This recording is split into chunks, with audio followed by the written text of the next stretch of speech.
ദേവൂട്ടിക്കൊപ്പം വരികയാണ് അമ്മേ മൂകാംബികേ. എല്ലാ ദിവസവും രാത്രി 8:30 നമ്മുടെ സ്വന്തം സൂര്യ ടിവിയിൽ. ഏയ്, എനിക്കിഷ്ടമായില്ല.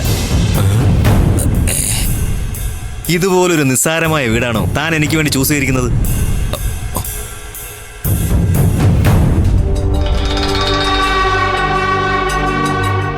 ഏയ്, ഇതെന്റെ ജോലിക്കാർക്ക് പോലും താമസിക്കാൻ കൊള്ളത്തില്ലല്ലോ.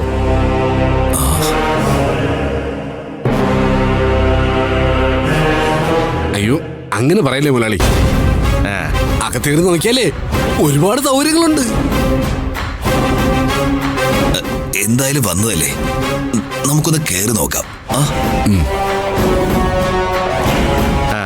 ആയിക്കോട്ടെ, വരൂ.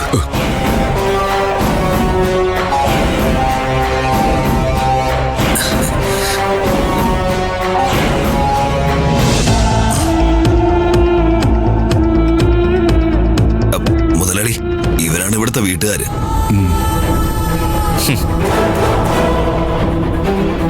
വീട് വിൽക്കാൻ ഉദ്ദേശിച്ചില്ലെന്ന് തന്നോട് മമ്മി പറഞ്ഞതല്ലേ, പിന്നെന്തിനാ വന്നത്?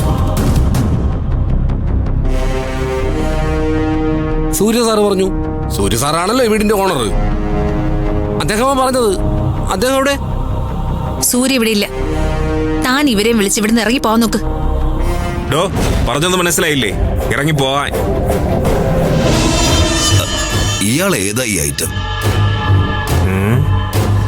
എന്റെ മുതലാളി മുന്നോട്ടൊരു കാലെടുത്ത് വച്ചാ പിന്നോട്ട് വെച്ച ചരിത്രമേ ഇല്ല. പക്ഷെ ഇനി മുന്നോട്ട് കാല് വെച്ചാ തന്റെ മുതലാളിക്ക് ചിലപ്പോ കാലുണ്ടാവില്ല.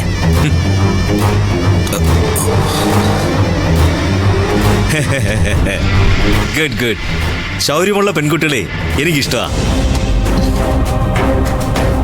പക്ഷേ വിക്ടർ തോമസിനെ നിങ്ങൾക്ക് അറിയില്ല. അതാര്? ഈ നിൽക്കുന്ന മുതലാളിയാണ് വിക്ടർ തോമസ്. കയ്യിലുള്ള കണക്ക് മുതലാളിക്ക് പോലും അറിയില്ല. ചുറ്റുപാടുള്ള എല്ലാ ബാങ്കുകളും മുതലാളിയുടെ കാശുകൊണ്ട് നിറഞ്ഞിരിക്കുക. കാശ് വെക്കാനേ പുതിയ പുതിയ ബാങ്കുകൾ കെട്ടിക്കൊണ്ടിരിക്കുക. അതെ, 1-2 ബാങ്കൊക്കെ ഞാൻ തന്നെയാ സ്ഥലം കാണിച്ചു കൊടുത്തിട്ടുള്ളത്. നിർത്തടോ. ഇയാളെ കണ്ടാ തന്നെ അറിയാം ഇയാളേതോ ദരിദ്രവാസിയാണെന്ന്. ഒരു കോട്ട് സ്യൂട്ട് ഇട്ടാ വലിയ മുതലാളിയാകുമെന്നാണോ വിചാരം?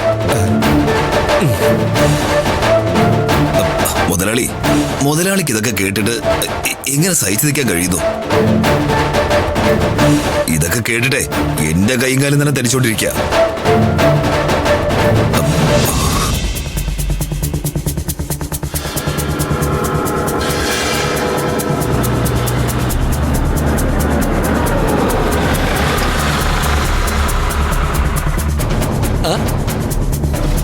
സൂര്യ സാർ വന്നല്ലേ?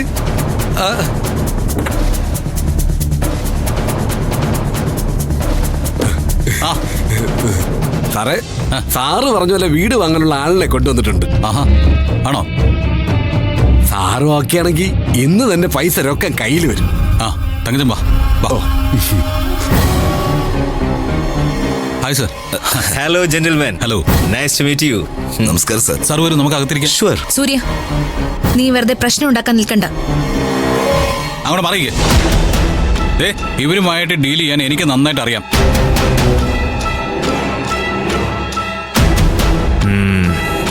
വരൂ സാർ, അകത്തിരിക്കാം. Oh sure. ഒരു സാർ വരൂ.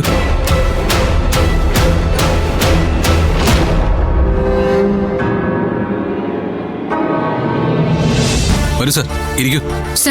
വേണ്ട സർ, താമ്പ് ചായ എടുക്ക്. ചെല്ല്. Thank you. ഇരിക്കൂ. നിങ്ങൾ ഇരിക്കൂ. ഇരിക്കും. അയ്യോ, മുതലാളിയുടെ മുമ്പിൽ ഞങ്ങൾ ഇരിക്കില്ല. അതെ.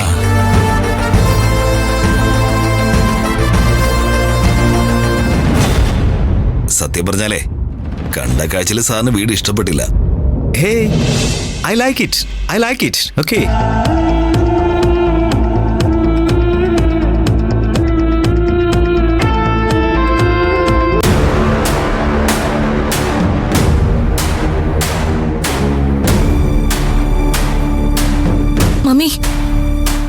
വിൽക്കാൻ പോകുന്നെന്ന് അവൻ പറഞ്ഞത് സീരിയസ് ആയിട്ടാ.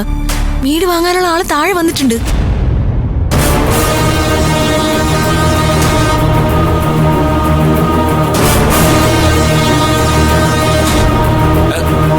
ആന്റി എന്തെങ്കിലും ചെയ്തില്ലെങ്കിൽ എന്നേക്കുമായി ഈ വീട് നമുക്ക് കൈവിട്ടു പോവും. ഈ വീടിനകത്ത് വന്ന് നമ്മുടെ വീടിന് വില പറയാൻ ശേഷിയുള്ളവൻ ആരാ? കോട്ടും സൂട്ടും ഒക്കെ ഇട്ട് ഒരുത്തനാ. വലിയ കോടീശ്വരനാണെന്നൊക്കെ പറയുന്നുണ്ട്. പക്ഷേ മുഖത്ത് എന്തൊക്കെയോ ഒരു കള്ളത്തരമുണ്ട്. അത് മിക്ക കാശുകാർക്കും ഉള്ളതാ. അത് കാര്യൊക്കെ ഉണ്ട്. അങ്ങനെ ഒരു കച്ചവടം അവൻ നടത്തില്ല. അതെനിക്കൊന്ന് കാണണമല്ലോ. വാ.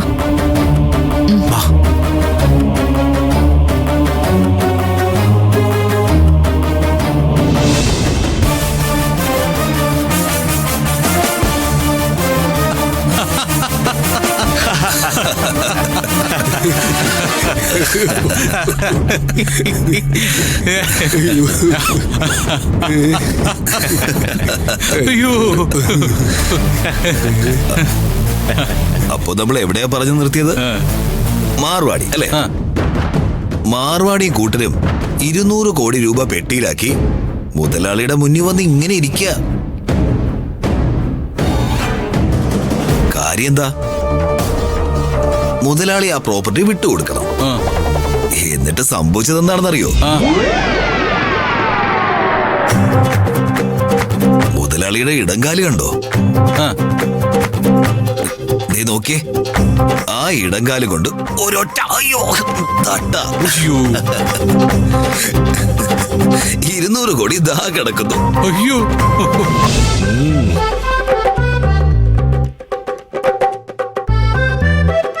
പിന്നെ മാർവാടികൾ പഠിച്ച പണി 18 നോക്കി.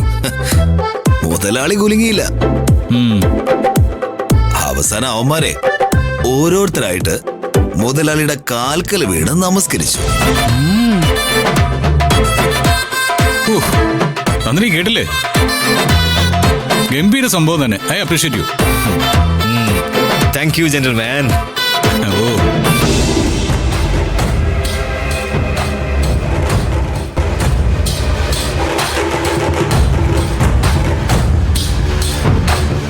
ആരാ ഇവരൊക്കെ?